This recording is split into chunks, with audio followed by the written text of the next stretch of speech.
As snow blankets the streets of Pine Crest, Darnell Hayes, a respected city council member and chair of the Police Oversight Committee, drives through the biting cold, lost in thought about the day's heated debates. His role is pivotal, especially tonight, as he navigates the quiet streets of this northeastern city, reflecting on his responsibilities to safeguard the community against any misuse of power. It's nearly midnight, the clock ticking towards another long day. Yet Darnell's night is far from over. Suddenly, the tranquility is shattered by flashing red and blue lights in his rearview mirror. Officers Bradley and Reynolds signal him to pull over, citing a broken taillight, a claim Darnell knows isn't true. As he steadies his breathing and prepares to face the officers, the stage is set for a confrontation that goes beyond a simple traffic stop. This moment is emblematic of the challenges many face under the shadow of authority, where power can be both a shield and a weapon. Tonight, it threatens to become the latter, testing Darnell's resolve and the very principles he stands to defend. In the quiet chill of the night, Darnell Hayes, a city council member, faces a stark and unlawful demand from officers Bradley and Reynolds. Do push-ups in the freezing weather. As he complies, the crunch of his hands pressing against the icy pavement echoes through the empty streets. Each count, 1, 2, 3, resounds like a drumbeat, underscoring the misuse of authority by those meant to protect and serve. The officers watch, amusement painted on their faces, unaware that they are about to confront a profound mistake. As Darnell reaches 10, something falls from his pocket. A wallet. It lands with a soft thud, opening to reveal the glint of a badge and an ID card that reads, Darnell Hayes, Chair of the Police Oversight Committee. The laughter from the officers ceases. Their smirks dissolve into expressions of dread as Officer Reynolds picks up the wallet, his flashlight trembling in his grip. The air tightens around them as the realization sinks deep. The man they mocked holds power over their careers. Darnell stands, brushing the snow from his suit, his eyes locked on the officers. His voice is calm but carries a weight that fills the space. Is this standard procedure, officers? The question hangs heavy, loaded with implications of forthcoming inquiries and possible repercussions. The officers exchange nervous glances, their earlier confidence shattered by the sudden shift in authority. They mumble apologies, scrambling to justify their actions, but Darnell cuts them off. Save your explanations for the review board. As he collects his wallet, the scene around them feels altered. The snowy street is no longer just a backdrop for a routine traffic stop gone wrong. It's a stage where a critical lesson in accountability unfolds. Darnell's composed departure from the scene leaves a lingering message in the frosty air, one of dignity reclaimed and authority rightly asserted. In the biting cold of the night, the scene unfolds with a palpable tension that had once been dominated by officers Bradley and Reynolds. But now, standing amidst the swirling snowflakes, Darnell Hayes, a city council member and the chair of the Police Oversight Committee, asserts a new kind of dominance. His voice, firm and authoritative, cuts through the frigid air, directing the now subdued officers to ensure their body cameras are active. Record everything, he commands, his tone brooking no argument. I want a full account of this night's events documented.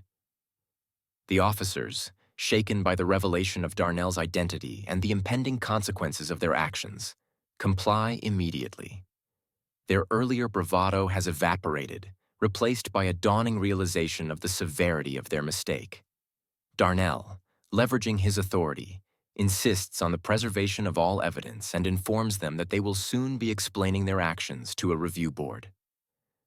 This isn't just an error you can brush under the carpet, he states coldly, his eyes locking onto each officer in turn. The power dynamics have irrevocably shifted.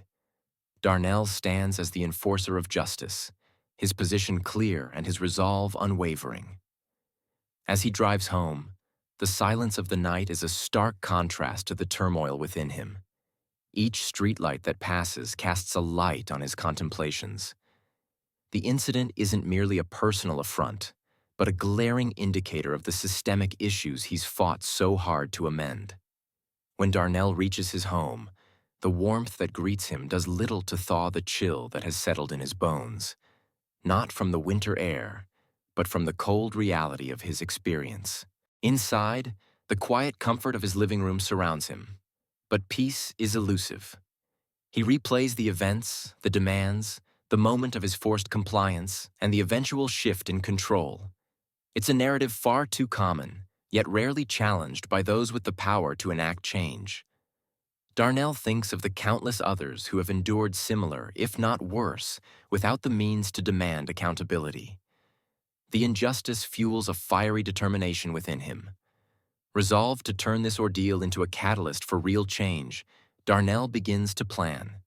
He envisages a comprehensive reform in police training, emphasizing accountability, the importance of body cameras, and enhanced community relations.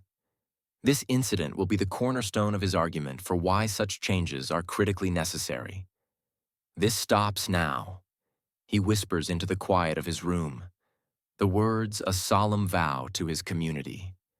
In the days that follow, Darnell works tirelessly, his actions driven by the promise made in the solitude of his home. He meets with fellow council members, advocacy groups, and community leaders, sharing his story not just as a personal testimony, but as a powerful example of the systemic reform needed. He pushes for policies that ensure no one else would endure what he did that snowy night. His commitment catalyzes a movement within Pine Crest, stirring both public support and political will. The incident that had begun as a humiliating exercise of power becomes a turning point in the city's approach to policing. As Darnell steps forward to lead this change, he carries with him not just the weight of his own experience, but the collective hopes of a community yearning for justice and respect. This transformation, rooted in the trials of one cold night, reaches beyond personal vindication, embedding itself into the fabric of Pine Crest's civic life. Darnell Hayes, once compelled to the ground under the guise of authority, now stands as a pivotal figure in reshaping that very notion of power within his city. As dawn breaks over Pine Crest, the city awakens to a pivotal shift. The events of the previous night, once confined to the shadows of an icy street, are now the catalyst for sweeping change. Darnell Hayes, fueled by the ordeal he endured, convenes an emergency meeting of the Police Oversight Committee. The room is filled with anticipation and the weight of impending change as he lays out a detailed account of his experience, supported by video evidence that had already begun circulating among concerned citizens. Darnell's presentation is powerful and evocative, leaving a palpable impact on everyone present. He calls for immediate policy changes, emphasizing the need for accountability and transparency within the police force. His proposals include mandatory active body cameras, rigorous training focused on de-escalation, and a community engagement initiative to rebuild trust. The committee, moved by Darnell's compelling testimony and the undeniable evidence, votes unanimously to implement these changes. Furthermore, the actions of Officers Bradley and Reynolds are brought to light, leading to their resignation, a swift response that marks a new era of responsibility. In the weeks that follow, the community's response is overwhelming. Town hall meetings are filled to the brim as citizens come forward to share their stories and support the reforms. Darnell's experience, while deeply personal, resonates widely, becoming a symbol of the urgent need for change and the power of standing up against injustice. As the narrative reaches its conclusion, Darnell addresses the audience, his voice steady and inspiring. "This is not just my victory, but ours as a community," he states, a call to action ringing clear in his words. "Let this moment be a turning point, not just in Pine Crest, but everywhere. Stand up, speak out, and get involved. Together, we can ensure that what happened to me, what happens to many, becomes a thing of the past." He encourages viewers to engage with local advocacy groups, participate in oversight activities, and stay informed about the actions of their local government and law enforcement. "Empowerment comes from action," Darnell concludes, "and action starts with you." This call to action is not just a plea, but a rallying cry, a charge to take the reins of community safety and justice into their own hands. As the screen fades to black, the message lingers, a potent reminder of the power each person holds to effectuate change and protect the dignity of all.